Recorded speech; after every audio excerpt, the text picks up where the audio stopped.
Oke, selamat malam Pak Deward. Ada mau Iya, ditambahkan Pak, mau didiskusikan? iya. Itu mengenai apa? Yahweh ya tadi ya. Oh Jehovah ya, ya. iya. Itu kalau kita baca Kejadian pasal 2 ayat 5 ya. Hmm, Ayat 4 ya. iya Pak. Mungkin kalau bisa ini dikatakan demikianlah riwayat langit dan bumi pada waktu diciptakan ketika Jehovah ilah menjadikan bumi dan langit. Hmm, Jadi di sini dikatakan dia Jehovah ilah ini yang menjadi apa ketika Jehovah ilah menjadikan bumi dan langit, dia bilang berkata begitu. Apa yang mau disampaikan Bapak dari situ Pak? Pemahaman Bapak gimana Pak? Ya berarti kan nama ilah yang menjadikan langit dan bumi itu ya Jehovah. Itu kan ilah itu kan sesembahan. Iya. Misalkan aku menyembah si A, berarti aku menyebutnya ilah A gitu kan. Hmm. Ya ini kan Jehovah ilah berarti kan yang menjadikan langit, artinya kalau dikontraskan dengan tadi Bapak bilang ada yang mengatakan apa, aku belum memperkenalkan diriku dengan nama Jehovah. Iya. Itu bukan berarti nama Jehovah tidak ada. Artinya itu orang Mesir belum mengenal Jehovah. Misalkan kita orang Indonesia, tapi kita di luar Indonesia itu ada seseorang yang namanya si A. Nah, si A ini belum pernah didengar sama kita orang Indonesia. Nah, si A ini mau memperkenalkan dirinya kepada orang Indonesia gitu. Intinya begitu. Nyambung nggak ya? Apa nangkep nggak? Nah, mungkin ada yang mau menanggapi Pak Alfo atau Pak Kadal Mesir? Halo Pak. Ya, ya, Bang Erben. Nah, boleh ditanggapi Bapak Deward? Nah, iya, pada Keluaran 2 itu, Kejadian. Oh, keluaran ya, ya, keluaran. itu pada kejadian berapa, Pak, yang disebutkan, Pak? Kejadian Kejadian 2. 2 ayat 4. Uh-uh. Uh-uh. Ayatnya bunyinya? Bunyinya Ketika gini, demikianlah riwayat langit dan bumi pada waktu diciptakan ketika Tuhan Allah menjadikan bumi dan langit. ya, Tuhan itu kan huruf besar semua. Bahasa aslinya Ya, kan Jehovah. Ya, bahasa kalau menurut pendapat saya, kata Tuhan di situ lebih diartikan kepada yang Maha Kuasa. Karena pada Keluaran 6 ayat 2, di situ bukan hanya Tuhan, Pak, juga Allah. Akulah Tuhan Allah nenek moyangmu, Allah Ibrahim, Allah Ishak, Allah Yakub. Dengan namaku Tuhan, aku belum menyatakan diri. Iya, ya benar Belum nggak ada kan? menyatakan diri. Jadi belum dinyatakan siapa namanya Tuhan itu, YHWH atau siapa, enggak. Tuhan, Bapak itu di surga enggak menyatakan. Loh, Karena ini nanti kata akan menyatakan di sini bukan berarti dia tidak pernah ada, artinya dia mau memperkenalkan diri. Jadi dia menyatakan di sini, mungkin Bapak belum pernah kenal saya mau menyatakan diri sama Bapak, artinya itu saya sudah ada, bukan saya tidak ada. Artinya saya mau memperkenalkan diri gitu. Ini Nah, iya dengan Pak. cara menyatakan Gini. diriku. Gini Jadi bukan berarti, Pak. nggak, kalau masalah Pak. hubungan dengan Maha Kuasa, Oke, Allah Pak itu tuh, Asasya. iya. Bukan. Maksudku gini, ya Maksud silakan. saya itu begini, Pak Dawud. Maksud saya itu Tuhan itu sudah menyatakan dirinya. Dia sudah mengatakan yang Maha Kuasa. Cuman yang Maha Kuasa ini namanya siapa itu belum ada. Belum dinyatakan. Kan ada sekarang ada aliran Yahweisme. Ya, maksud saya begini, coba Pak. tunjukkan ya. Nah, terus menurut ayat Mas, itu, Pak, maksud saya pertanyaannya itu gini. begini, Pak Dawud. Ya. Itu yang pada Keluaran 6 ayat 2, itu yang belum ada Tuhannya atau nama Tuhannya. Begini, maksudnya kalau kita maha kuasa, jadi Allah itu kan gelar yang disembah. Nah, kita tahu setiap gelar itu memiliki karakteristik atau memiliki sesuatu batasan lah, kriteria ya, memiliki karakteristik atau kriteria. Jadi seperti kriteria atau sifat dari jabatan. Jadi jabatan itu selalu memiliki, misalnya presiden itu selalu memiliki kriteria atau jabatan dari gelar itu. Jadi seperti dia memiliki kekuasaan, terus memiliki batas-batas lingkup atau teritori, memiliki tanggung jawab. Itu setiap gelar itu begitu.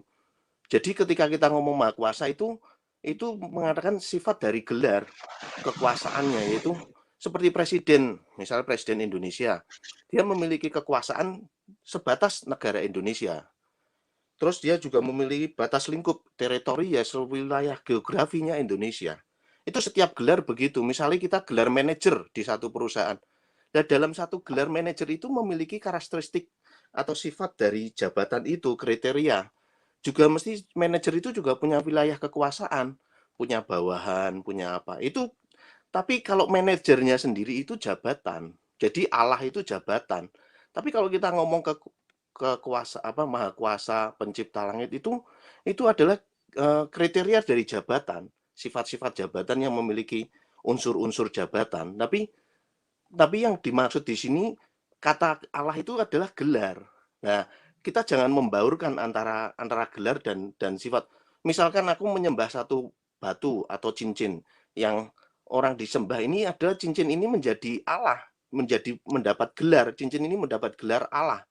Tapi cincin ini kok bisa menjadi Allah itu karena dia memiliki gelar Allah, pasti memiliki kriteria atau sifat dari jabatan.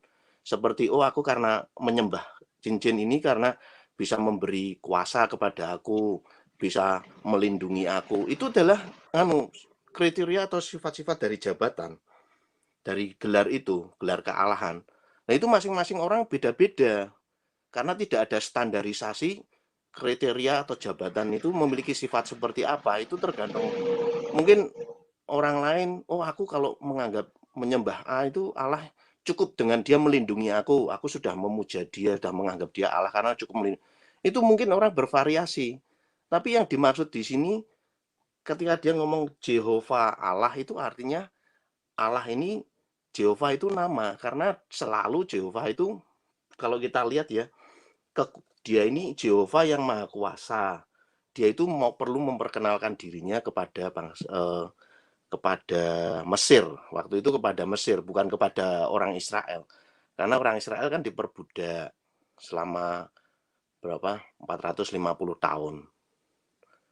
Ya, saya ingat 450 tahun.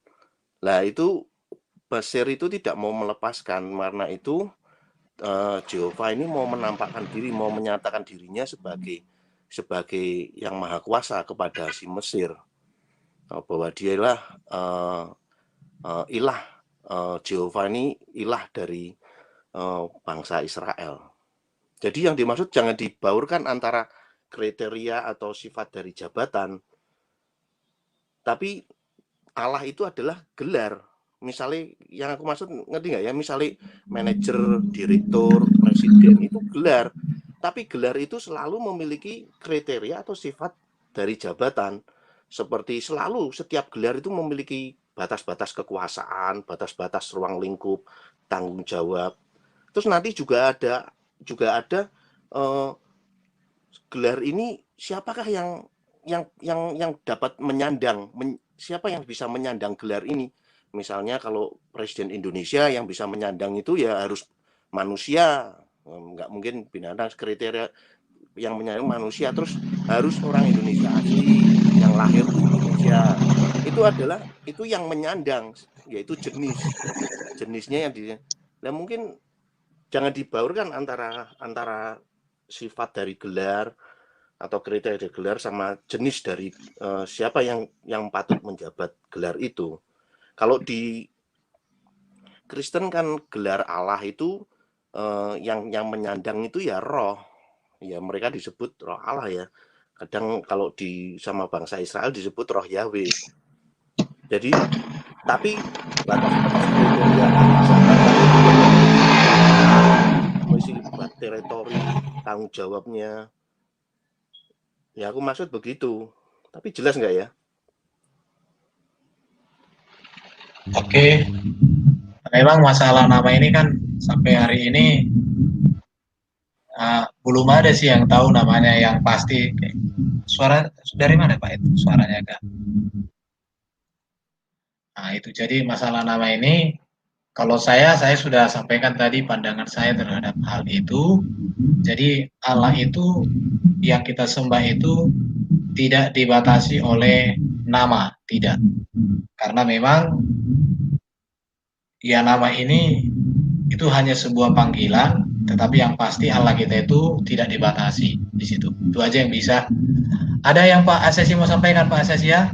Tanggapannya terhadap Pak Dewon?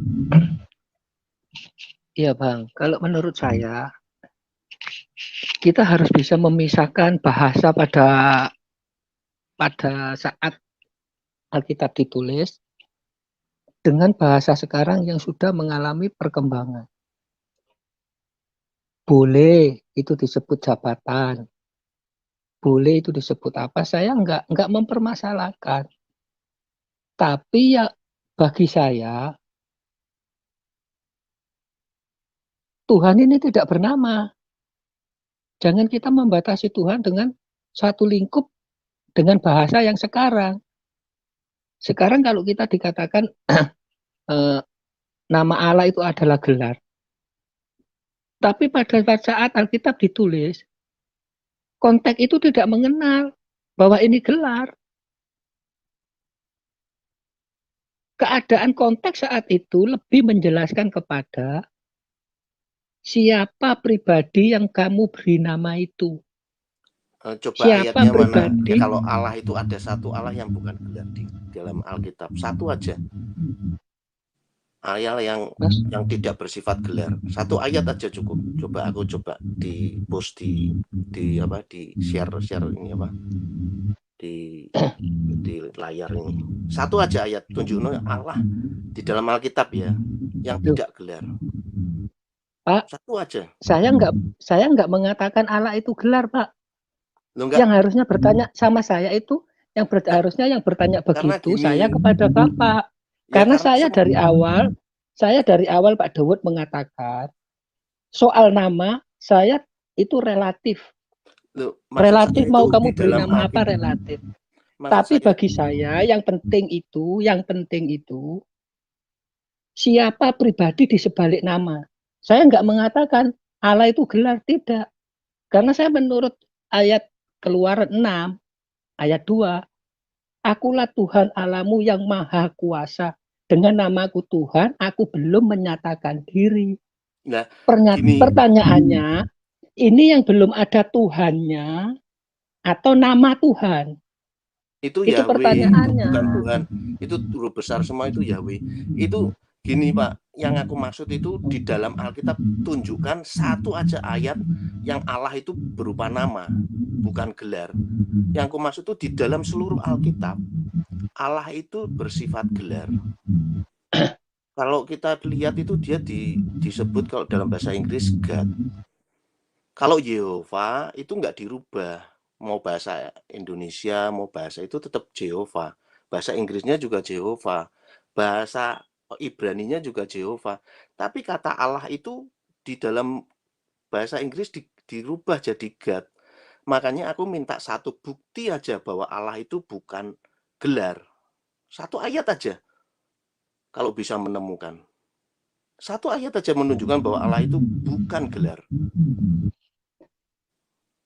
Jadi sebenarnya kan gini, kalau yang saya pelajari, Yahweh itu sebenarnya sebuah nama yang dibuat oleh Musa untuk panggilan kepada Allah yang mereka sembah, yang membedakan Allah Israel dengan Allah-Allah lain di situ. Karena Musa sendiri pernah bertanya sama Allah itu, siapakah namamu untuk memberitahukan kepada mereka? Tapi dijawab, aku adalah aku. Kalau digali dalam teks Ibraninya itu dikatakan, ya apa yang aku lakukan, aku telah ada. Apa yang sudah kukerjakan, itulah aku. Jadi siapakah yang menyatakan aku adalah aku ini? Maka Musa ketika menuliskan kitab suci itu, setiap dia berbicara tentang kebesaran Tuhan yang menyatakan diri kepadanya itu, maka dia menuliskan itu dengan 4 huruf itu.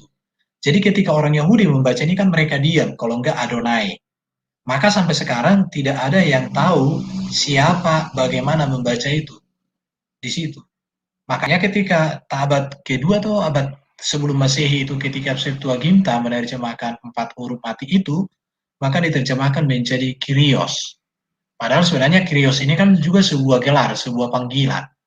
Jadi kata YHWH itu sebenarnya sebuah panggilan kepada Allah yang agung, Allah yang dahsyat, yang luar biasa, yang menyatakan diri dan karyanya di tengah-tengah bangsa Israel.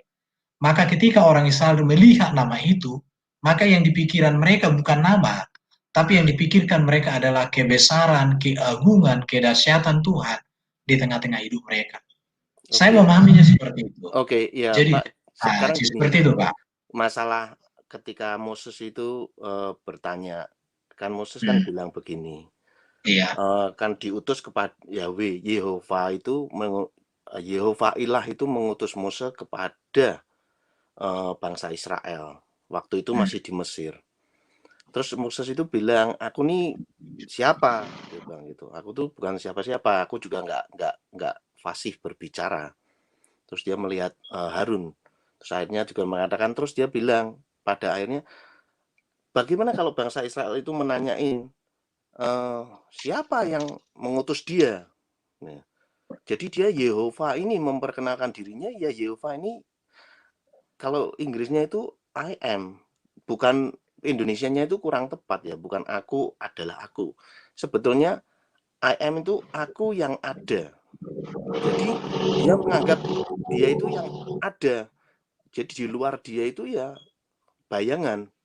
Maksudnya begitu. Artinya itu Allah Yehova ini ya yang benar-benar ada. Jadi semua akan lenyap, tapi dia akan masih ada.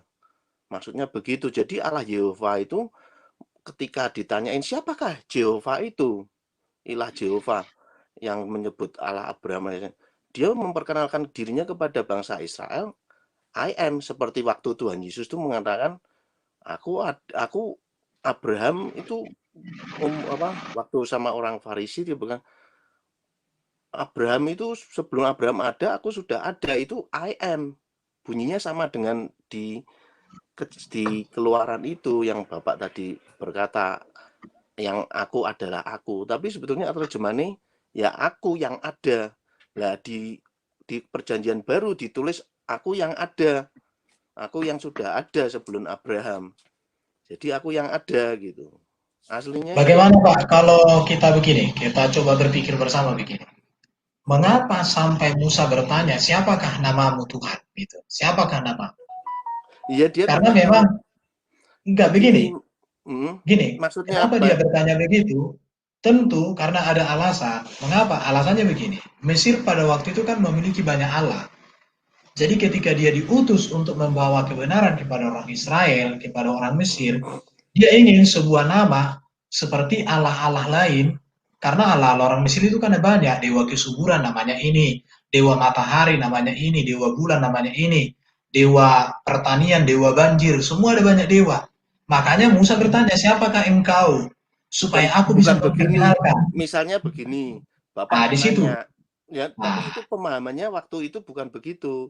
Pemahamannya begini, waktu misalnya nih, Bapak bertanya nih, ketika Bapak saya utus kepada Bapak-Bapak yang ada di sini, terus tanya, aku diutus sama, tahu Bapak ini nama saya The Word, terus nanya, The Word itu siapa? Aku jawab, aku nih ya yang ada. Nah, kalau ditulis di terjemahan yang sekarang kan aku adalah aku. Tapi sebetulnya aku yang ada.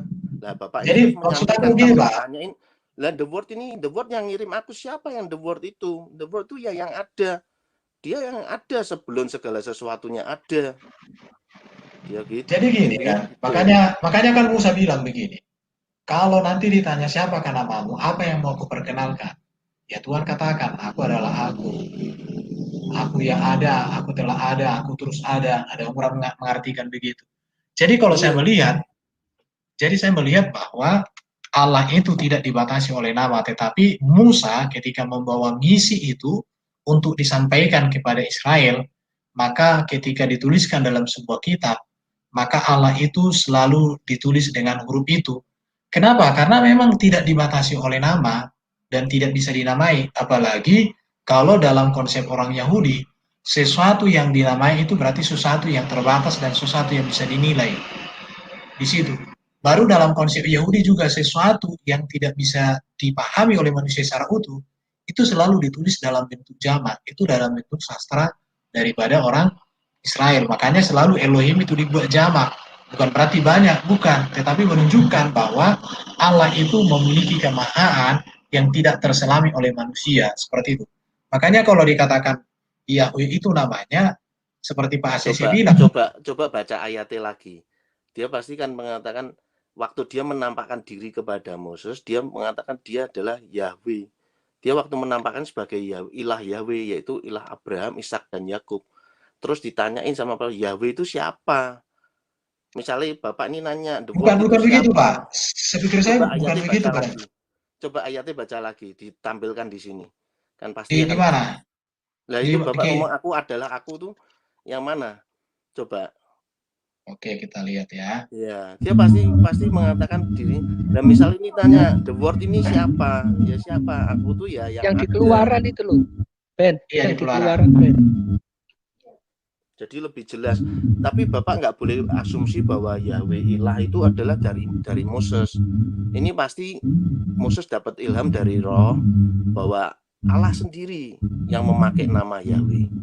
Karena apa? Yahweh itu artinya juru selamat. Yahweh itu artinya juru selamat. Jadi Allah itu menggunakan nama berdasarkan kehendaknya sendiri. Tapi kita juga nggak boleh punya asumsi bahwa kalau Allah itu memiliki nama artinya terbatas. Kita nggak boleh bilang begitu. Karena Allah bilang di atas namaku lah segala sesuatu itu di atas namaku lah Tuhan mendapat di dalam kuasanya itu di dalam namanya. Jadi nama ini sangat penting. Itu dalam Keluaran itu yang aku adalah aku, Ben. Itu ya, menunjuk menunjuk kepada apa sih? Pribadi. Oke, ini saya bacakan ya. Pribadi. Dia adalah pribadi yang maha kuasa. Jadi kalau dia ditanya, dia Musa Allah menjawab, aku adalah aku. Ya ini saya sudah tunjukkan di layar. Dia yang maha kuasa. Ya, 3-3. Oke, saya bacakan ya. Lalu Musa berkata kepada Allah, tetapi apabila aku mendapatkan orang Israel dan berkata kepada mereka, Allah nenek moyangmu telah mengutus aku kepadamu. Dan mereka bertanya kepadaku, bagaimana tentang namanya? Apakah yang harus kujawab kepada mereka? Firman Allah kepada Musa, aku adalah aku. Lagi firman-Nya, beginilah kau katakan kepada orang Israel, akulah aku, telah mengutus aku kepadamu. Selanjutnya berfirmanlah Allah kepada Musa, beginilah kau katakan kepada orang Israel, Tuhan Allah nenek moyangmu, Allah Abraham, Ishak, dan Allah Yakub telah mengutus aku kepadamu. Itulah namaku untuk selama-lamanya dan itulah sebutanku turun-temurun. Jadi Tuhan di sini kan artinya Adonai. Adonai itu sebuah gelar yang diberikan khusus kepada Allah yang menunjukkan kemahan Allah, eksistensi keberadaan Allah, tapi bukan. Baca dulu ayat ke-7. Ini masih ada hubungannya. Ayat 7 coba. Dan Tuhan berfirman, aku telah memperhatikan dengan sungguh kesengsaraan umatku di tanah Mesir. Nah, Tuhan itu Jehovah. Jadi Tuhan itu umatnya. Jehovah. Masalahnya begini, Pak. Masalahnya begini. Yang harus kita pahami, kitab Keluaran ini ditulis oleh Musa setelah peristiwa itu terjadi. Nah, makanya dia memakai kata Tuhan di ayat 7 itu. Nah, bahkan di kitab Kejadian, Musa sudah menulis memakai kata Tuhan. Mengapa begitu? Kata Tuhan huruf besar. Di situ jadi makanya kita harus memahami konteks penulisannya. Karena memang itu dikatakan begini. Terus Iya. ayat lagi nih Pak, kalau Bapak sudah berasumsi bahwa ini nama atas Moses itu kan sudah di luar berarti Bapak meragukan ini ayat Tuhan. Nah, itu aku angkat tangan.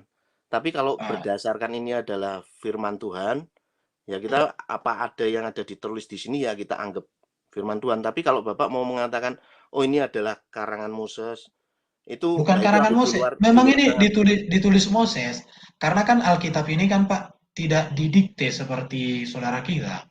Allah ya, tidak maksudnya mendikte di situ. kita tetap dalam koridor, artinya itu kita harus mengakui ini firman Tuhan dulu yang aku katakan. Tapi kalau Bapak punya hati kecilnya mengatakan oh ini cuma karangan Moses, ya aku nggak membahas yang hal itunya. Aku membahas ini yang ada tertulis ini adalah firman Tuhan. Aku bilang begitu. Kita bahas karena kan, nah, sekarang ayat yang 15, coba Bapak baca ayat yang 15. Selanjutnya berfirmanlah Allah kepada Musa, beginilah kau katakan kepada Israel, Tuhan Allah nenek moyangmu, Allah Abraham, Allah Ishak dan Allah Yakub telah mengutus aku kepadamu. Lah ini Tuhan ini ada Jehovah the God of your father. Jadi itu adalah Yahweh, Allah, yaitu ini gelar dari bapamu, yaitu gelar Allahnya Abraham, Allah Ishak dan Allah Yakub. Dia yang mengirim aku kepadamu, dia bilang, yaitu he sent me unto you. Jadi dia yang Yehova ini, Allah Abraham yang mengirim dia.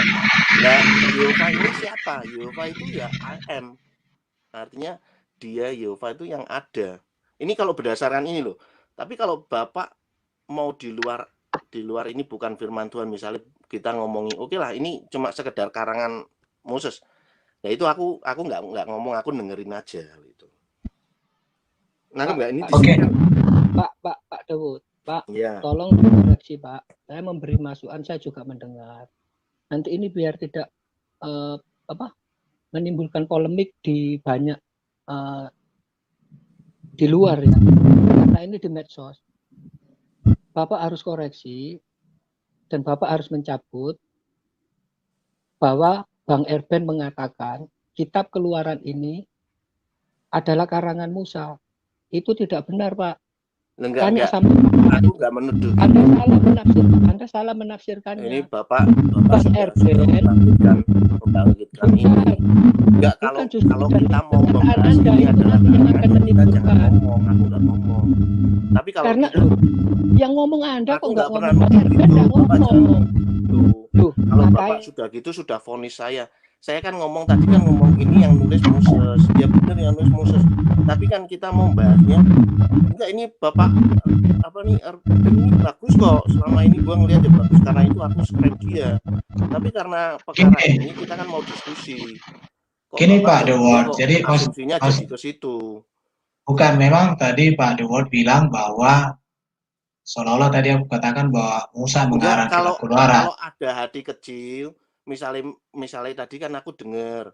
Nah, di situ jadi artinya kan nama Yehova itu kan nama Yehova kan di Musa sendiri yang memberi nama. Dari situ kan berarti aku langsung mengerti oh ternyata ini nama seakan-akan bukan dari firman Tuhan, tapi dari Moses yang karena yang menulis. Jadi begitu.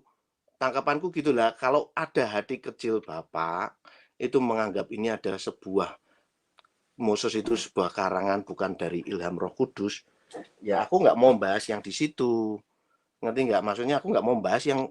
Jadi makanya saya bilang gini Pak, makanya tadi kan saya bilang ketika bangsa Israel membaca ini pun, kalaupun Bapak bilang tadi Jehovah, sampai hari ini tidak ada orang Israel yang bisa mengatakan bagaimana membacanya itu. Karena mereka sejak zaman Musa, mereka membaca ini dengan diam, kalau tidak dengan mengatakan Adonai. Pak, masalah itu, membaca atau itu enggak di situ. Masalah dengan makanya saya bilang bahwa nama ini bukan berbicara tentang huruf dan nama dan panggilan itu. Makanya saya setuju dengan Pak Kadal Mesir. Sebentar Pak, sebentar. Misalnya gini Pak. Sebentar dulu Pak. Yeah. Makanya saya bilang, seperti yang dibilang oleh Pak Kadal Mesir tadi, mengatakan, bukan tentang nama itu yang menjadi persoalannya, tetapi siapa sih pribadi yang ada di dalam panggilan nama itu.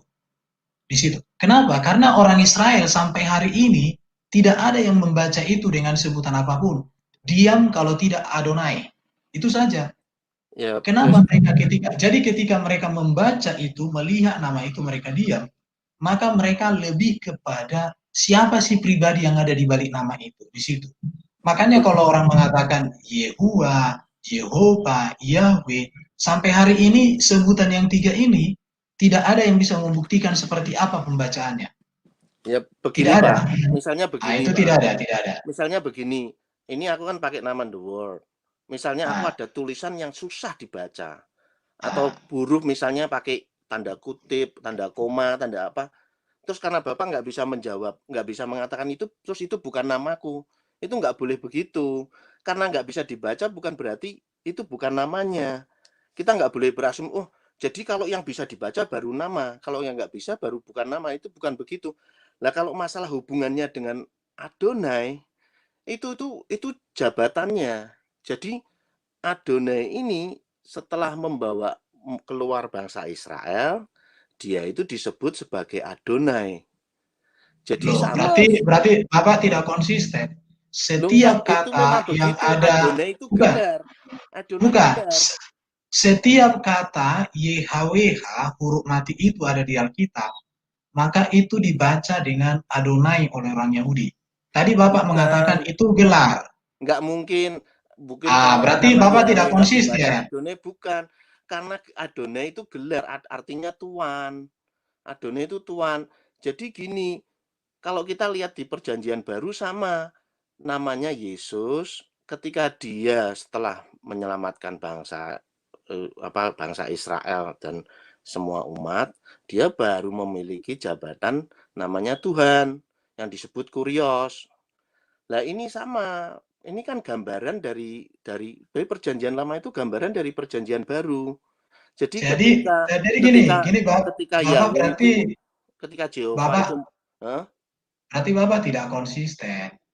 Kenapa? makanya Contoh, ketika kata YHWH 4 huruf ini dibaca orang Yahudi, itu dibaca dengan Adonai. Kemudian oleh Septuaginta diartikan menjadi kurios, penguasa. Jadi itu sebenarnya bukan nama tapi gelar. Gelar kepada Allah Israel yang sangat agung, yang sangat besar. coba Di situ. pakai Itu. apa terjemahan kamus mana kok diartikan, maksudnya diterjemahkan ya, bukan mendapat gelar ya, diterjemahkan ya. Misal diterjemahkan Septuaginta. sebagai Adonai. Coba nanti Bapak cari aja. Coba tunjukkan satu ayat saja yang mengatakan Septuaginta. Tahu apa Septuaginta? Loh, Septuaginta tetap tulisannya hanya misalnya kayak bahasa Inggris Jehovah, terus bahasa Ibrani itu tulisannya beda. Karena itu Septuaginta beda itu ini Pak. lafal. Misalnya begini, Karena Pak. Bapak mungkin nggak tahu Bahasa Septuaginta. orang luar negeri dengan orang Indonesia mungkin tulisannya sama tapi bacanya bisa beda. Jadi Enggak, saya tanya dulu gini, Bapak. Sebentar Pak. Saya tanya, Bapak ya, tahu Septuaginta? Septuaginta ya, aku dengar. Kalau Bapak tahu? Coba jelaskan apa Pak? ya aku dengar, mau maksudnya gimana? Mau menjelaskan Jadi apanya? Bapak nggak tahu, tapi Bapak bantah. Oh ya Septuaginta itu. itu kitab perjanjian lama yang ditulis dalam bahasa Yunani Iya. oleh Septuaginta, naskah Septuaginta. Sekarang Setiap tunjukkan kata satu ayat saja di Septuaginta itu yang mengatakan Yehova itu diterjemahkan ya, bukan mendapat gelar ya, diterjemahkan. Misalnya aku nih, ini kan pakai The Word. Kalau di Indonesia kan itu kan firman atau kata-kata. Tapi kalau gelar saya belum tentu itu kata-kata. Coba satu ayat aja di ini Septuaginta. Itu pasti gelarnya, nggak mungkin itu terjemahannya. Pasti kamu tanya ahli bahasa Yunani, bawa ke sini.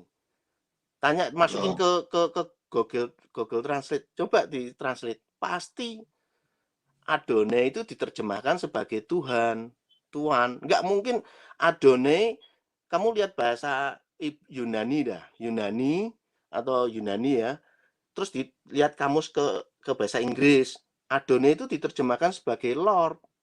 Nggak mungkin diterjemahkan sebagai Jehovah, yaitu ya lafalnya ya, Y huruf itu, YV itu, nggak mungkin.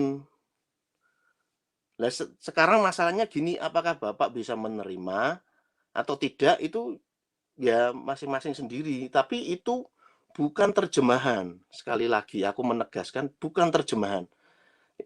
Adonai itu terjemahannya itu yaitu Lord. Itu Adonai itu bahasa Ibrani. Kurios itu bahasa Yunani. Jadi Adonai ya Kurios itu sama, Lord itu sama. Itu baru terjemahan. Tapi kalau Ini, Jehovah itu ini enggak Pak, mungkin. saya sudah tunjukkan bahasa Ya Yunaninya memang mana? memakai kata huios. Iya Kurios pasti, karena itu baru terjemahan.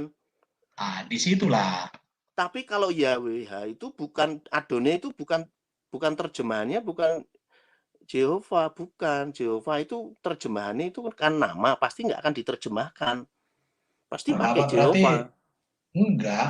Jadi Kalau setiap kata, Adonai itu bakalan diterjemahkan Kurios atau Lord. Kalau bahasa Inggrisnya pasti Lord. Coba kamu pakai bahasa Inggris. Kalau gini bahasa Pak, Indonesianya pasti diterjemahkan Tuhan, Tuhan. begini Pak, dengarkan Pak ya. Ya, Kata YHWH itu dibaca jadi Adonai. Diterjemahkan menjadi Kurios oleh bukan Septuaginta.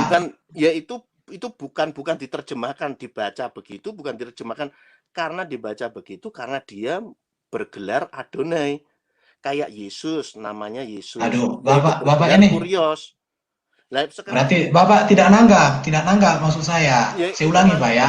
ya. Jadi kata YHWH itu Mm, diterjemahkan oleh Septuaginta enggak mungkin. menjadi Ya Kurios. udah, aku sudah cukup ngomong. Sekarang Nah terserah itu. bagaimana Bapak Itu. menilai. Jadi Tapi dari aku kata sudah jelas. Kurios ini maka kita tahu bahwa itu bukan nama, tetapi itu sebuah gelar panggilan yang sangat agung.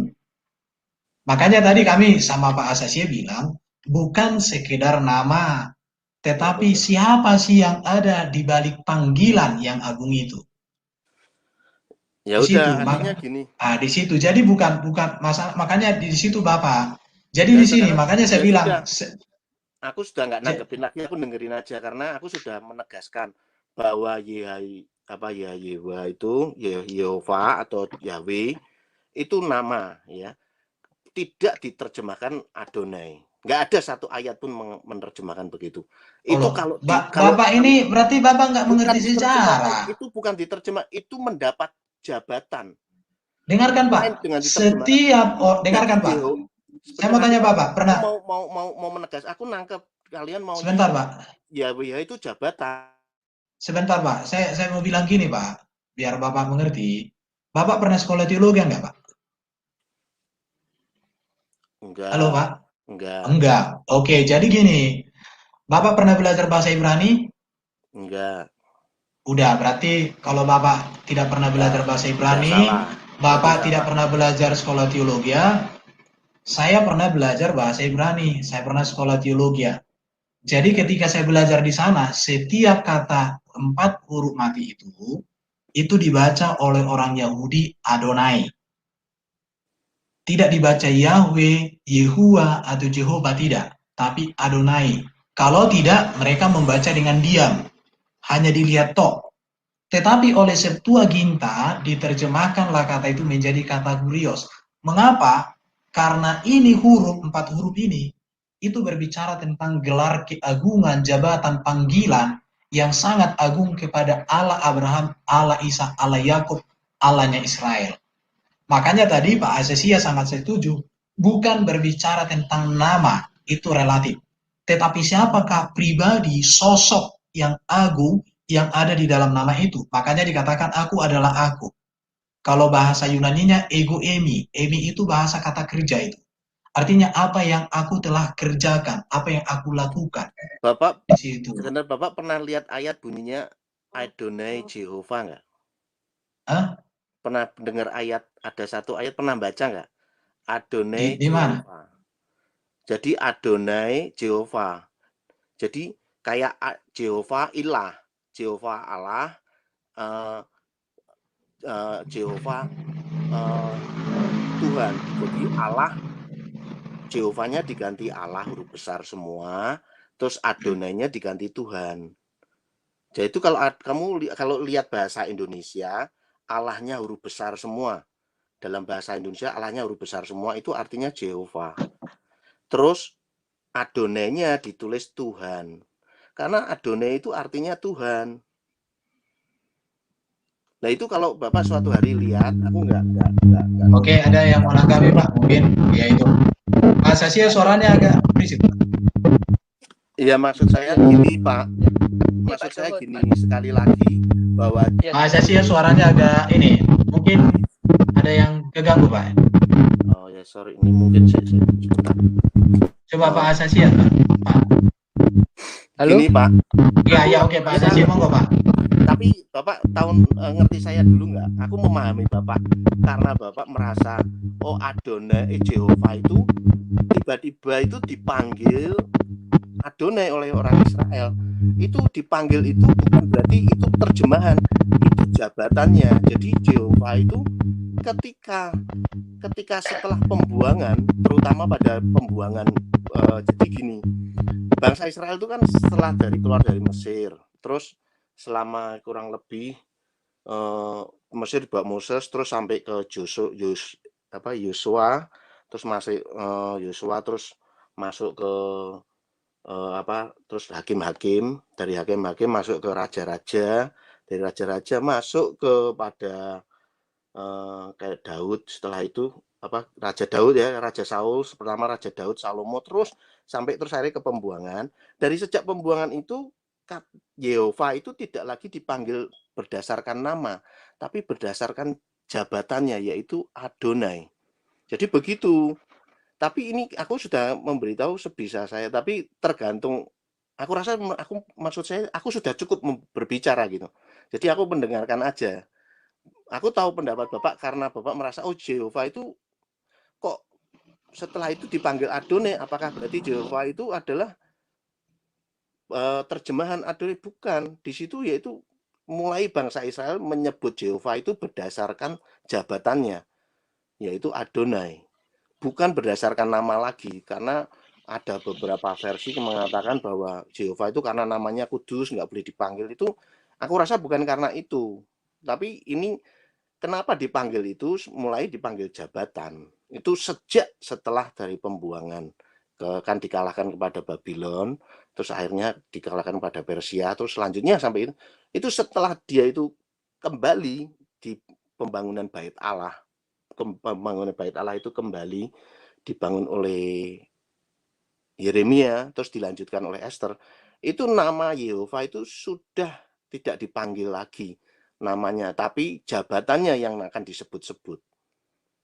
Ya begitu. Nah sekarang mungkin aku rasa sudah cukup aku berbicara. Tinggal kalau semoga ya jelas, tapi kalau memang menerima apakah tidak ya itu tergantung Bapak sendiri. Oke Pak, ada yang mau sampaikan? Aku mendengarkan aja. Pak Kadir Bisir, monggo Pak. Yuk Pak. Yuk. Ya, apa saya boleh saya diskusi Pak? Boleh silakan. Ya, dari tadi saya mendengarkan supaya saya bisa lihat titik poinnya di mana. Jadi begini, ini poin pertama dulu, kita samakan persepsi. Bahwasanya kita itu tidak bisa mengenal Allah kalau bukan Allah yang menyatakan dirinya siapa dia kepada kita. Kita kan setuju kan ya Pak Irben ya? Ya betul. Ya, jadi kita nggak bisa mencari Tuhan, harus Tuhan yang mengungkapkan dirinya kepada kita, baru kita bisa mengenal siapa Tuhan. Itu satu.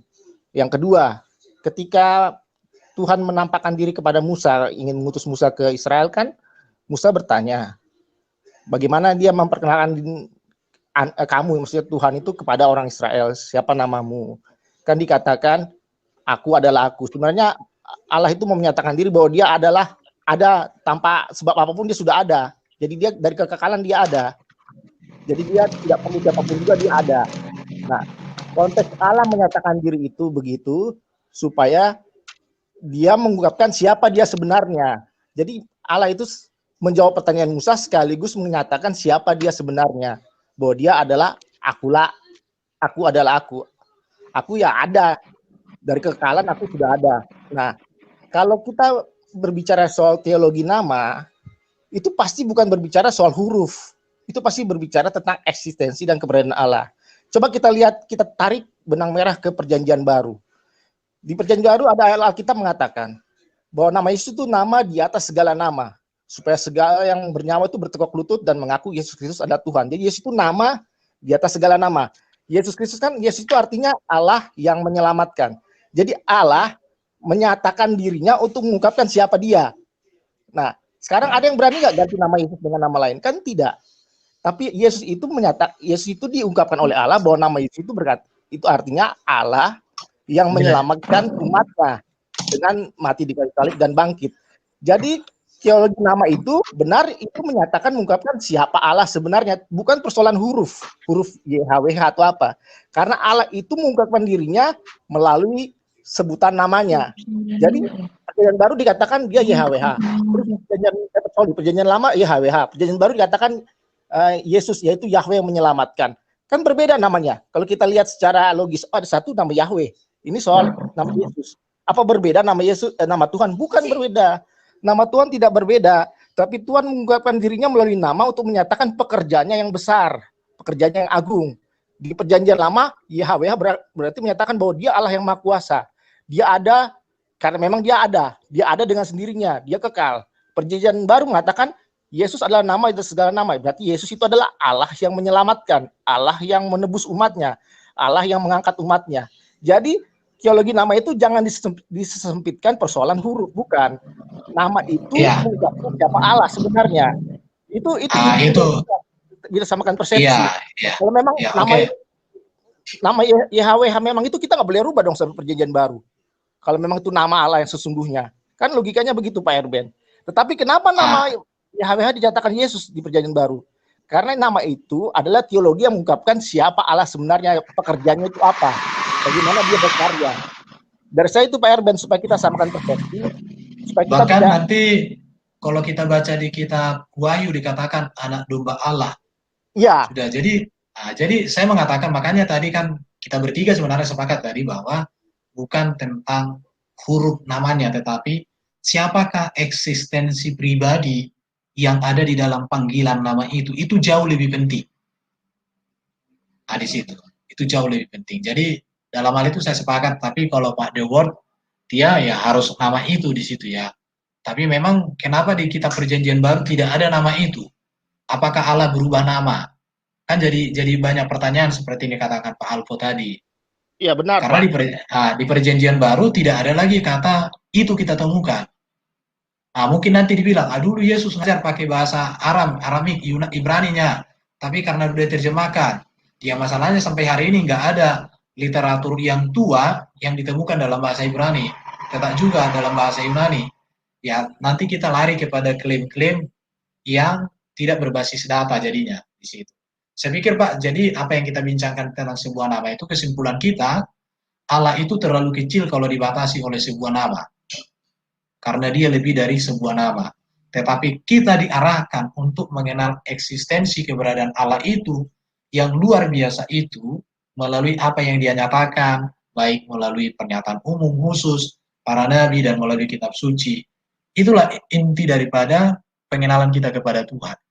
Itu Pak yang bisa saya pahami tentang hal ini. Kalau masalah nama itu, ya memang orang mengatakan ini namanya, tetapi contoh Yahweh, Yehovah. Kalau kita tanya contoh kepada The Word, atas dasar apa Anda membaca 4 huruf itu menjadi begitu? Kenapa berbeda? Kenapa berbeda? Kita nanti jadi lari ke perdebatan-perdebatan yang menurut saya justru kita jadi tidak menemukan eksistensi kebenaran yang sedang mau disampaikan oleh Alkitab itu kepada kita. Jadi saya setuju dengan apa yang disampaikan Pak Alpo, saya setuju dengan apa yang disampaikan Pak Kadal Mesir, mungkin dengan Pak The Word agak berbeda Pak dalam hal itu, tapi ya, tidak apa-apa. Begini Pak, kalau tadi aku nambahin lagi, tadi kan kalau masalah Perjanjian Baru, apakah nama Jehovah itu berubah? Kalau masalah baca, orang itu baca ya oke lah, tapi itu tetap nggak dirubah, pakai bahasa apapun, bahasa Inggris, bahasa Ibrani, bahasa Yunani nggak akan dirubah. Mau pakai bahasa Indonesia juga nggak akan dirubah. Masalahnya gini, kalau apakah di dalam perjanjian baru itu nama Yahweh itu berubah? Ya sesungguhnya tidak. Karena Yahweh itu kan di dalam perjanjian lama. Perjanjian lama itu adalah gambaran dari perjanjian baru. Jadi karena perjanjian lama itu adalah perjanjian yang sudah usang, karena itu Allah mengadakan perjanjian yang lebih baru, yang jauh lebih mulia dan lebih powerful, artinya begitu. Karena bangsa Israel itu kan perjanjian lama kan telah batal ya, karena bangsa Israel yaitu ceritanya itu mengingkari perjanjiannya sehingga batal. Akhirnya terjadilah perjanjian baru, yaitu yang lebih sempurna dan lebih mulia. Nah, di dalam perjanjian baru ini Allah itu memperkenalkan dirinya dengan nama Yesus. Jadi nama Yehova, nama Yesus itu bukan dari siapa-siapa. Itu dari diri Allah sendiri yang tadi dikatakan yang seharusnya tidak boleh punya nama. Kalau ada nama itu sepertinya dibatasin. Itu tergantung orangnya, pandangannya. Kalau Allah itu mau pakai nama A, mau nggak pakai nama, dia tetap selamanya ya Allah yang ada, yang maha kuasa. Mau pakai nama B, masa kemahakuasaannya jadi hilang? Apakah karena pakai nama C, jadi kemahakuasaannya berkurang? Ya nggak begitu. Allah itu tidak bisa karena namanya disebut memiliki nama langsung kekuatannya hilang. Nah, kalau nanti ada orang, kalau gitu aku mau menghilangkan kekuasaan si A ini, agama apa Allahnya si A itu, aku mau menghilangkan kuasanya, tak kasih nama aja biar kuasanya hilang. Ya tidak begitu. Kalau di dalam Kristen itu Allah itu berkuasa, walaupun dia punya nama nggak punya nama, dia tetap berkuasa. Dia tetap adalah yang ada, selamanya ada. Jadi artinya begitu. Tidak boleh Allah itu dibatasi oleh nama. Jadi nama atau tidak punya nama tidak bisa membatasi Allah, keberadaan Allah. Sedangkan nama Yehova itu tidak berubah, sampai sekarang tidak berubah. Itu perjanjian lama. Dan kita hidup di dalam perjanjian baru. Perjanjian lama kan telah batal. Itu cuma hanya sekedar gambaran. Jadi kita jangan punya asumsi, punya pemikiran, oh Allah yang maha kuasa ini kalau dikasih nama, kekuasaannya hilang. Jabatannya jadi hilang. Kealahannya itu jadi hilang. Jangan punya pikiran begitu. Allah Tapi boleh sedikit mungkin Pak masukan. Bapak tadi bilang kan perjanjian lama sudah batal. Menurut saya kurang tepat Pak, karena Yesus mengatakan tidak ada satu iota pun dari kitab Taurat dan para nabi dari hukum-hukum Taurat yang dibatalkan. Tapi Yesus menggenapi dan menyempurnakan dalam dirinya. Kalau kita katakan batal, yang batal itu Pak, mata ganti mata yang batal, karena ada kasih menutupi banyak dosa. Itu mungkin lebih tepat Pak. Itu lebih tepat mana? Bukan lebih tepat. Aku bisa menjawab, tapi itu nanti terlalu panjang. Nanti kalau suatu saat ada kesempatan lagi, kenapa? Bahwa kan ayatnya jelas bahwa oleh kematiannya di atas kayu salib di dalam dagingnya itu dia telah meniadakan, itu bahasa Inggrisnya abolish, artinya itu sudah jadi abolish itu artinya gini loh, hukum itu dulu pernah ada tapi sekarang tidak berlaku gitu, intinya begitu. Hukum yang mana Pak? Mungkin sedikit nggak apa-apa kita bicarakan, karena hukum Taurat kan mata ganti mata, gigi ganti gigi, itu sudah batal memang. Jadi hukum yang Taurat dibatalkan itu bukan mata ganti mata. Bukan. Gini loh. Bapak mengerti nggak maksud saya? Gini, yang dibatalkan itu adalah konsekuensi dari setiap pelanggaran. Itu jadi tidak ada. Gini Pak, hukum Taurat itu hukum 10 perintah Tuhan yang didapat oleh Moses di Gunung Sinai selama 40 hari 40 malam. Ya. Jadi sudah batal itu, nggak berguna lagi. Iya, dia ada. Jadi contoh, jangan mencuri, nggak berlaku lagi. Jangan membunuh, jangan berzina. Begini, itu dari 10 hukum itu kan kalau orang Kristen menyebutnya hukum moral. Orang Kristen itu menyebutnya hukum moral. Karena apa? Kalau jadi gini, Paulus kan bilang bahwa hukum loh batu itu yang tertulis itu diberikan kepada Moses untuk bangsa Israel. Terus Paulus bilang, kalau hukum yang tertulis itu untuk bangsa Israel, apakah bangsa-bangsa lain tidak memiliki hukum? Bilang begitu. Tapi kenyataannya bangsa-bangsa lain itu ketika dia membunuh, ternyata di dalam hatinya mereka itu terjadi pergumulan, saling menuduh. Jadi ternyata bahwa di dalam hati mereka itu ada hukum Taurat. Jadi hukum Taurat ada dua, satu tertulis, satu tidak tertulis. Yang tidak tertulis itu ada di dalam hati mereka. Ya termasuk di dalam hati bangsa Israel. Di dalam hati ini akhirnya disebutlah hukum moral. Ketika kamu nggak usah diajar, kamu mengerti ada hukum di dalam hatimu. Hati kita semua orang. Dan dari hukum inilah lahirlah semua hukum di seluruh dunia. Kenapa?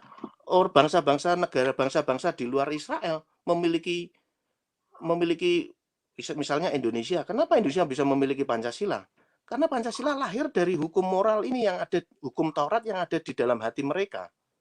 Bahkan tadi komunis, negara komunis pun juga lahir dari ini. Masalahnya tadi kan Bapak bilang bahwa hukum Taurat itu sudah usang, tidak berguna. Tidak berlaku, bukan usang. Tidak. Jadi artinya tadi Bapak bilang itu pertama usang. Sekarang tidak berlaku. Oke, saya ikuti tidak berlaku. Perjanjian itu telah menjadi usang. Perjanjiannya antara bangsa Israel dengan Jehovah telah menjadi usang. Tapi hukum Taurat itu artinya itu kalau sudah ditiadakan itu artinya itu gini loh. Jadi dulu pernah ada tapi sudah nggak berlaku. Misalnya waduh, jadi gini Pak, saya mau katakan sama Bapak, Yesus datang tidak meniadakan hukum Taurat, bahkan para rasul juga tidak meniadakan hukum Taurat, justru menegaskan spirit hukum Taurat yang sebenarnya di situ. Kalau Bapak katakan itu ditiadakan hukum Taurat, nanti manusia jadi liar, karena hukum Taurat itu kan jelas, kasihilah ayahmu dan ibumu, nggak berlaku lagi, berarti kita tonjok orang tua kita jadi begitu, jangan berzina, jangan mencuri, jangan mengucapkan saksi dusta, ingat dan kuduskan, hargai Tuhan.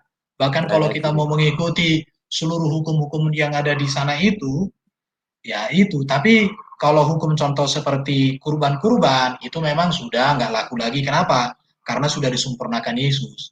Jadi hukum-hukum kurban itu memang sudah disempurnakan oleh Yesus. Tapi kalau hukum moral, hukum etika, tetap berlaku, Pak. Ya, itu memang di kalangan kekristenan, itu memang begitu. Mereka itu karena bukan di kalangan kekristenan, kita berbicara Alkitab ini, Pak. Iya. Karena buktinya, contoh, jangan mencuri, jangan membunuh, jangan mengucapkan saksi dusta, jangan berzina, itu tetap berlaku sampai hari ini.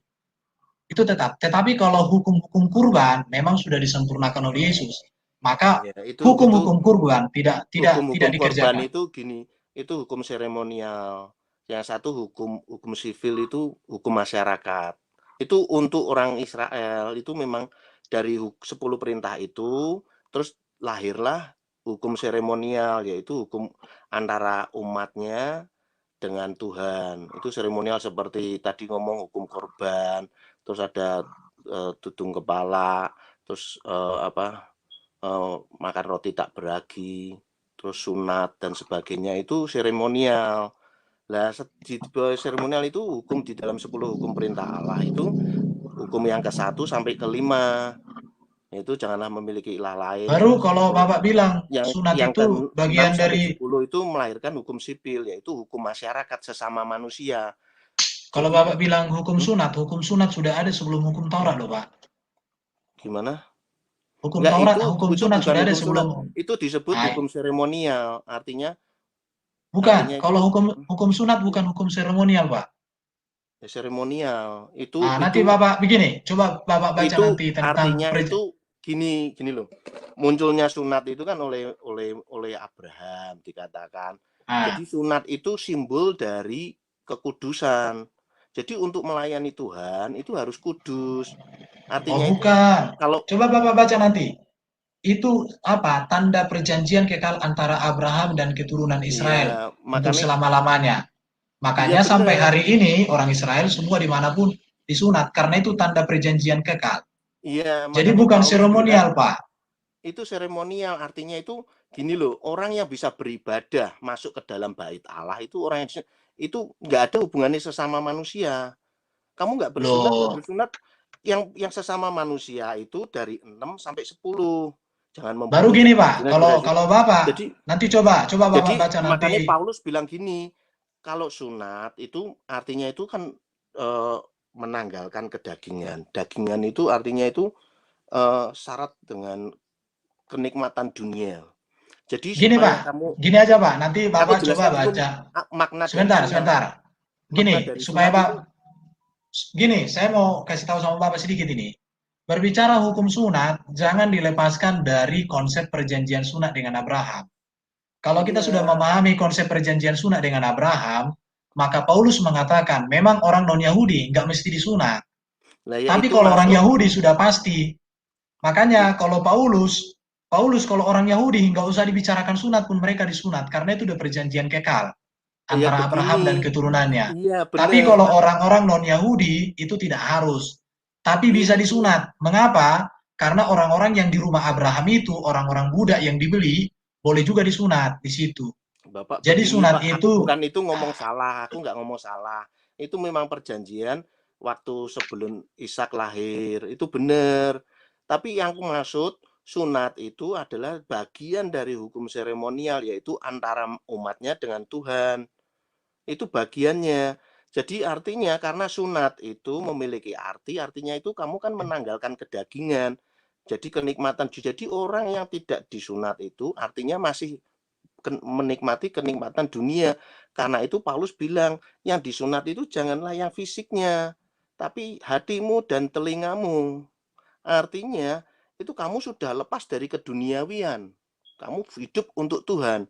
Ini nggak ngomongin hukum masyarakat antar sesama, yaitu ini ngomongin antara antara Tuhan dan umatnya. Itu hukum sunat itu termasuk bagian dari semua. Aku bukan ngomong Bapak itu salah, itu memang sebagai tanda, sebagai perjanjian antara Abraham dan Allah. Itu benar, aku nggak ngomong, tapi makna dari sunat, makna itu arti dari sunat itu sendiri, dan hukum sunat itu bagian dari hukum seremonial. Dan makna sunat itu kena orang yang tidak bersunat itu artinya masih menikmati kenikmatan dunia. Itu orang yang nggak bersunat. Karena itu supaya kamu itu menjadi umat pilihan Allah, kamu harus menanggalkan kenikmatan dunia. Supaya itu, karena itu kamu menanggalkan kedagingan. Nah, kalau dengan kedagingan ini, maka kamu menjadi umat yang kudus. Makanya kenapa bangsa Israel itu disebut bangsa yang kudus. Nah, sedangkan di luar bangsa Israel, ini menurut Alkitab ya, di luar bangsa Israel itu semua bangsa kafir. Ini menurut Alkitab. Jadi kalau kita, bangsa Indonesia juga bangsa kafir. Bangsa siapa aja di luar dunia ini, selain bangsa Israel itu kafir, itu menurut Alkitab. Karena mereka tidak ada kekudusan, mereka masih masih artinya mereka masih mengenakan daging, masih menikmati kenikmatan dunia. Jadi orang yang tak bersunat itu orang yang masih menikmati kenikmatan dunia. Begitu. Makanya kalau kita mungkin. itu yang Dan nanti disunat itu gini yang Pak, dibuka. kapan-kapan nanti Bapak bisa diskusi. Saya sebenarnya sudah pernah membahas tentang hukum sunat di dalam channel ini. Bapak bisa nanti nonton itu, karena saya sudah jelaskan di situ tentang konsep sunat di dalam zaman Israel, konteks Abraham, bahkan juga dalam konteks teologi Paulus.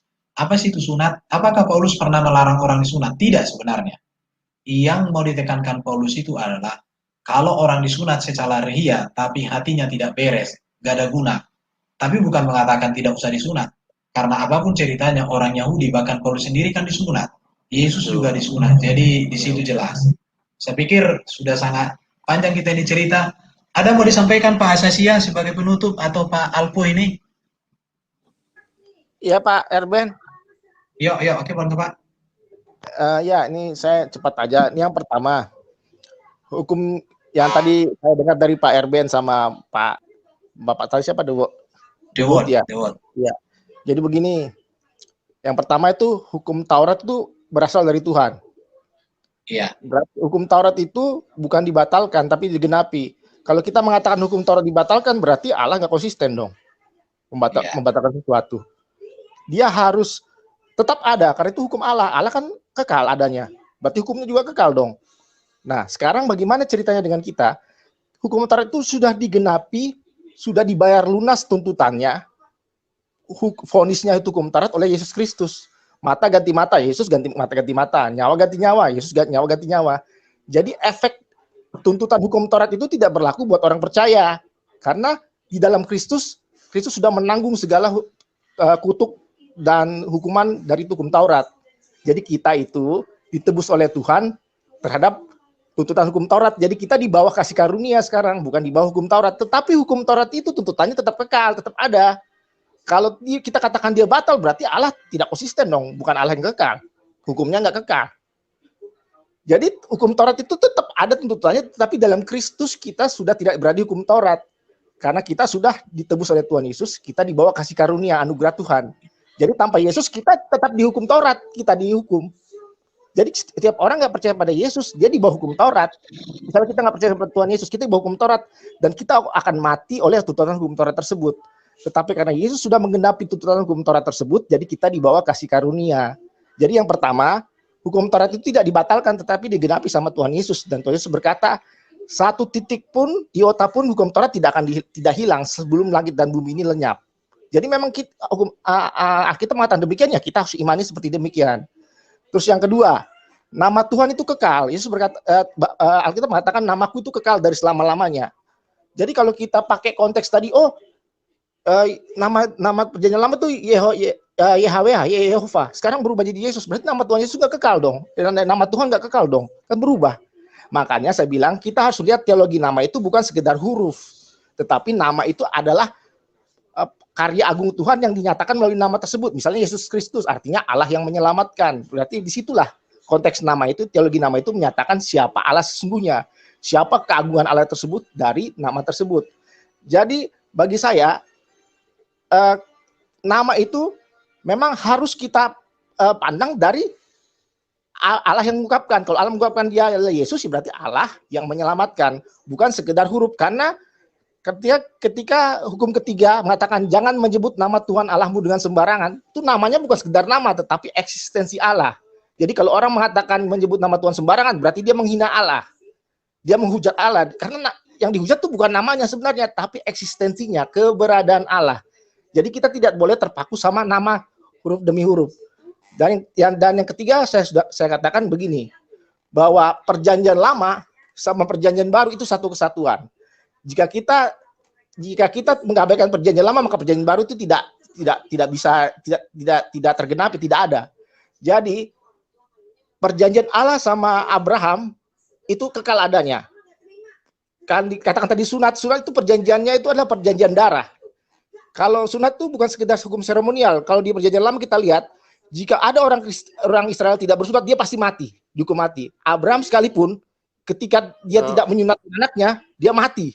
Mau dimatikan. Sorry, Pak. Sebentar, Moses itu juga tidak disunat loh. Moses itu nggak disunat. Yang membawa keluar bangsa Israel dari perbudakan Mesir itu tidak disunat. Makanya waktu itu ditemukan oleh Tuhan, dia mau dikejar-kejar, mau dibunuh oleh istrinya yang disebut Sipora. Itu memotong kulit anaknya terus ditempelkan di situ, jadi sebagai tanda darah. Tapi Moses itu tidak disunat sampai akhir hidupnya. Kalau Moses tidak disunat, tidak masuk dalam perjanjian Allah dong, Pak. Karena terus perjanjian Allah itu Adam juga tidak disunat. Sunat itu muncul sejak sebelum Ishak lahir. Jadi sebelum Abraham itu tidak disunat sampai umur kira-kira 99 tahun ya kira-kira. Iya, Pak. Jadi sebelum Abraham itu disunat kira-kira umur 99 tahun, hampir 100 tahun. Tapi sebelum Abraham misalnya kayak Adam, Habel, terus Enoh, terus semua sampai Nuh itu juga nggak pernah disunat semua, nggak ada yang disunat. Iya, saya tidak masalah dengan itu. Saya cuma menyatakan tadi hukum sunat itu bukan sekedar seremonial. Itu mengandung hukuman Allah jika tidak dilakukan, Pak. Jadi kalau tidak dilakukan itu mati orang nggak melakukannya. Bahkan di Alkitab itu di Alkitab dikatakan itu hukum wajib bagi orang Israel. Kalau tidak disunat dia bisa mati. Itu bukan hukum seremonial belaka. Dan menurut saya hukum sunat itu melambangkan kepada Kristus. Ini menurut saya nggak apa-apa. Kalau Bapak nggak percaya juga nggak apa-apa. Sunat itu melambangkan ke Kristus. Karena kita mematikan manusia lama kita. Yang bisa matikan manusia lama kita siapa? Kematian Kristus. Jadi Kristus mati, manusia lama kita dimatikan, dan kita bangkit dengan manusia baru. Itu seperti sunat, menanggalkan yang lama, menanggalkan yang dosa di dalam diri kita. Menurut saya hukum sunat itu itu merujuk kepada Kristus. Setiap hukum dalam perjanjian lama itu merujuk pada Kristus semuanya. Merujuk pada Kristus. Jadi Kristus itu kegenapannya dari hukum perjanjian lama. Jadi inti dari Allah menurunkan hukum, menurunkan aturan itu menunjuk kepada Kristus, Pak. Itu poinnya. Poinnya kepada situ. Jadi kita tidak bisa melakukan apapun jika kita yang merujuk pada Kristus. Jadi perjanjian lama itu akan hilang jika kita tidak melihat pada Kristus. Itu poinnya, Pak, dari saya. Jadi menurut saya, hukum apapun yang Tuhan turunkan di dalam perjanjian hukum Taurat itu merujuk kepada Kristus. Karena Kristus menggenapi hukum Taurat. Jadi karena Kristus sudah menggenapi hukum Taurat, kita tidak di bawah hukum Taurat lagi. Tetapi kita di bawah kasih karunia, di bawah anugerah Allah. Itu poin utamanya, Pak. Jadi ya, kita mengatakan, justru karena hukum Taurat itu diturunkan, dinyatakan, maka kesalahan, maka dosa makin bertambah-tambah. Sehingga kita tidak bisa lagi menyelamatkan diri kita sendiri, karena melalui hukum Taurat itu dinyatakan bahwa manusia tidak bisa menyelamatkan dirinya sendiri, karena justru ada hukum itu, maka manusia makin berdosa, dosanya makin bertambah-tambah. Makanya perlu penolong, perlu penebus yang bisa menanggung semua tuntutan hukum Taurat, yaitu Yesus Kristus. Dari saya itu, Pak Herben, sebagai penutup, supaya kita bisa saling diskusi selanjutnya, Pak Herben. Terima kasih.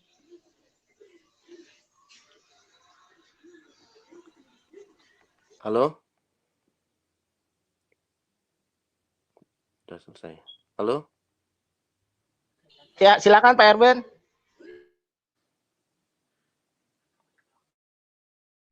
Mic-nya gak dinyalakan lagi kali. Tadi suara saya kedengaran nggak, Pak? Iya, kedengeran. Ya, aku tadi Bapak itu ngomong benar ya. Aku nggak ngomong salah ya. Itu benar bahwa Kristus itu menggenapinya. Bahkan ketika bilang jangan berzina, Tuhan bilang jika engkau melihat perempuan dan engkau menginginkan, engkau sudah berzina dalam hatimu. Jangan membunuh, tapi Tuhan jika engkau marah aja sudah membunuh. Itu benar menggenapinya. Tuhan terus ketika kematiannya di atas kayu salib, nah itu baru terjadilah Tuhan meniadakannya. Maksudku Oke, begitu. Pak. Pak Asasi ya, ada mau disampaikan, Pak? Ya, kalau menurut saya sih, Bang, kita perlu banyak membaca Alkitab dengan perlahan-lahan. Oke. Karena sumber ilmu pengetahuan, di situ kita akan dihadapkan dengan banyak hal. Contoh, kita harus bisa membedakan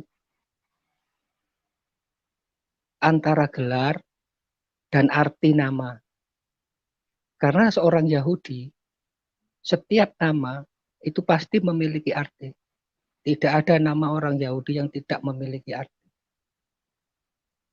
Kalau kata Yesua itu dianggap gelar, maka kita akan dihadapkan kepada banyak hal. Pada zamannya Abraham, waktu Ishak disembelih nggak jadi, terus dibeli kambing, Abraham menamai Tuhan apa? Mendirikan bait, memberi nama apa? Yehovah Yireh. Apakah itu gelar atau arti nama? Belum nanti kita dihadapkan kepada Hagar. Waktu kehausan terus dikasih air dalam sumur, Hagar menyebut apa? Itu gelar atau arti nama? Jadi kita perlu membedakan, supaya kita nggak terombang-ambingkan. Jadi semua pendapat bisa kita terima, tidak ada yang baik, tidak ada yang buruk, semua baik, bisa kita pertimbangkan. Ya, tapi pentingnya kita harus bisa membedakan mana itu gelar, apa itu arti nama. Gitu kalau menurut saya, Bang Erben. Belum Oke, lagi terima nanti kasih. Nanti kapan-kapan. Pak, aku ngasih sedikit boleh nggak ya, Pak? Oke, cepat, Pak. Ya, tadi kayak masalah Hagar itu Hagar sendiri yang memberi nama, bukan Tuhan. Jadi misalnya, ini aku ya, misalnya aku mau nyebut si Bapak itu, misalnya Bapak Erben, aku mau nyebut namanya Erben, tapi aku mau menyebut oh Bapak A, itu aku sendiri yang. Jadi ketika Hagar itu menyebut Al-Rehoy ya, itu Hagar sendiri yang memberi nama. Tapi kalau di dalam Kejadian pasal 2 itu bukan siapa-siapa. Nah, tapi menurut tadi Pak Erben itu seakan-akan itu Moses yang memberi karena Moses yang menulis. Nah, kalau itu aku nggak tahu, aku nggak mau ngomong di koridor itu. Jadi kalau ketika Hagar, terus ketika Yakub ketemu itu Yakubnya yang menyebutnya. Tuhan itu diberi gelar, Yakubnya yang memberi gelar. Terus Hagar itu Hagarnya yang memberi gelar. Jadi kalau Yehova itu bukan siapa-siapa yang memberi. Kalau nggak percaya, cariin satu ayatnya aja. Dan Berarti, kalau Allah itu bukan gelar, kasih aja satu ayatnya, tunjukkan. berarti kalau Hagar bisa memberikan gelar kepada Allah, mengapa Musa tidak bisa, Pak? Itu juga pertanyaannya jadinya. Tapi kita sudahilah dulu materi kita hari ini. Memang ada perbedaan pemahaman, tapi tidak masalah, itu sangat bagus. Supaya dengan demikian nanti kita berempat yang ngobrol-ngobrol ini, habis dari sini nanti kita baca Alkitab, kapan-kapan kita jumpa lagi. Terima kasih untuk bapak-bapak semua ya. Terima kasih Pak Asasia, Pak Alko, sama Pak Ya, Dewon. sama-sama, yuk. Makasih. Oke, sampai jumpa lagi ya. Tuhan memberkati semuanya. Ya, Shalom. Bye. Shalom.